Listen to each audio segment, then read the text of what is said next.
What's up guys, this is Ray, and today we'll be talking about the 2020 Japanese movie Romance Doll, directed by Tanada Yuki and starring Takahashi, Issei, and Aoi. And I checked out Romance Doll. I didn't check it out in the theaters, I checked it out on Netflix actually. It was available on Netflix Japan with English subtitles, surprisingly, so I assume because it has English subtitles that it may also be available in other countries' Netflix. So definitely check it out if it's available in your country's Netflix. But before we dive more into this review, if you guys are new to Eiga-Man Ray, I upload reviews and discussions of Japanese movies every chance that I get. So if you're new to the channel and you dig the content, feel free to support this channel by checking out other videos which I've uploaded and also by subscribing. But yeah, on to the review of Romance Doll. So Romance Doll is about this dude by the name of Tetsuo, and he works for this company which produces sex dolls. Now, for those of you guys who you may or may not know, that Japan is pretty notorious when it comes to its adult goods, if you will.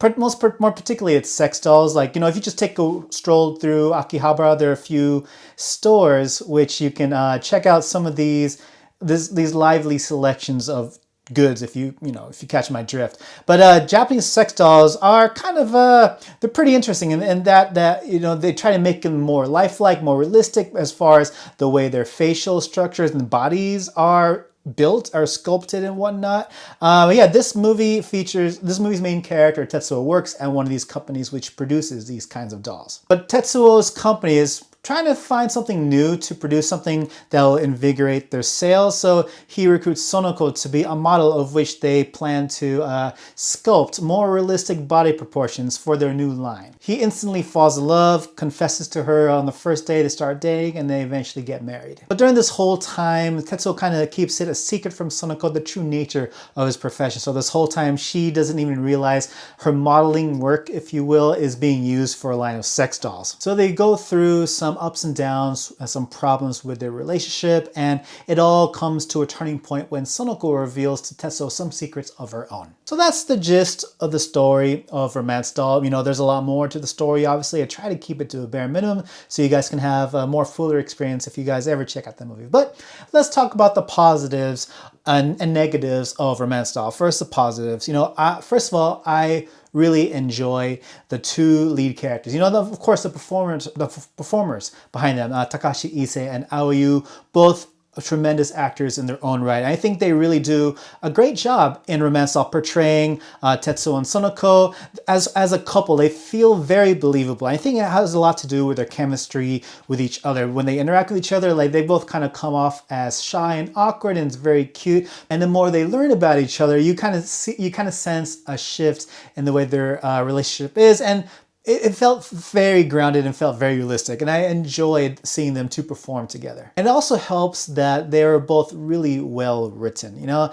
and the ups and downs that each of the characters go through, they're very believable. You know, if you've ever been in a relationship, it's almost as if you can really connect organically to the journeys that both of these characters go through. So you get great character work, great character development with not only them as individual characters, but as a couple as well. And not only the two leads, I also enjoyed the performances of a lot of the supporting cast. You know, I think the highlights has to be Kitaro's character, Kinji, who plays kind of Tetsuo's senpai at work.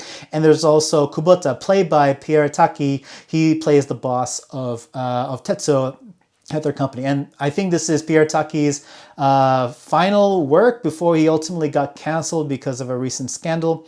But, you know, he delivered a pretty fine performance here too. And something I thought that was very interesting is that this takes a peek into the sex doll industry. You know, I'm not sure how accurately or even fantastically the portrayal of producing sex dolls is in Romance Doll, but regardless, it really paints it in a very interesting light. Anything from the ideation on what goes into a new sex doll, like whether it's you know, how they want to sculpt the body, how they want to make the face. A lot of those elements are explored in this movie through Tetsuo's line of professional work. And I like it. It's more than just a background, like something for the character to do. Like Tetsuo, his character, has a background in sculpting, so it kind of goes well with his profession and ultimately where his character journey goes through. I don't want to give too much, but it all has a big importance throughout the entire story, and I thought that was pretty cool. And this movie features a number of erotic scenes between Takahashi, Issei, and Aoyu's characters,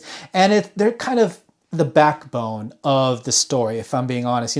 First of all, when it comes to sex, Tetsuo is obviously involved in the sex industry, but there are also a lot of sexual and sensual moments between the two characters.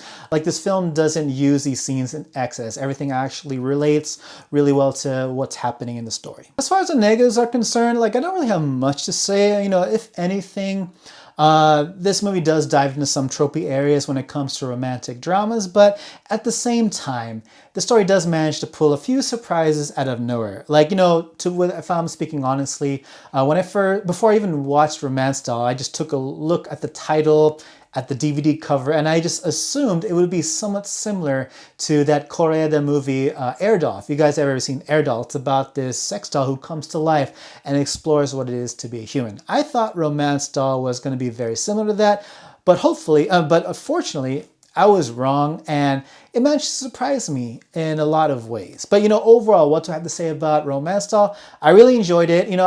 I've only seen a few of Tanada Yuki's movies, but the few movies I've seen of hers, I really enjoyed. And Romance Doll is no exception. It's a simple yet effective story about a couple who go through ups and downs in the relationship. And there's a lot of personality and uniqueness given to this movie and to this couple because of the use of sex dolls. And speaking of uniqueness, I won't go too much into it, but one thing I also kind of appreciate, but at the same time, I feel very awkward and very uncomfortable about the ending. The way everything turned out, it was kind of unsettling, but at the same time fitting for the journeys that these characters go through. I'm still debating to myself how I feel exactly about the ending, but I thought the ending, the way that story was tied together, I thought it was really well done. But like I said, check it out.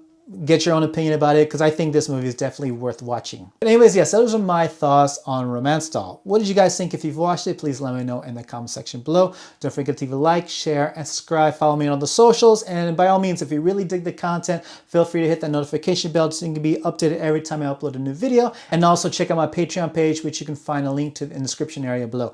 And yeah, that's about it for me, guys. And as always, everyone, thank you so much for watching, and I hope to catch you all again in the next video. Take it easy.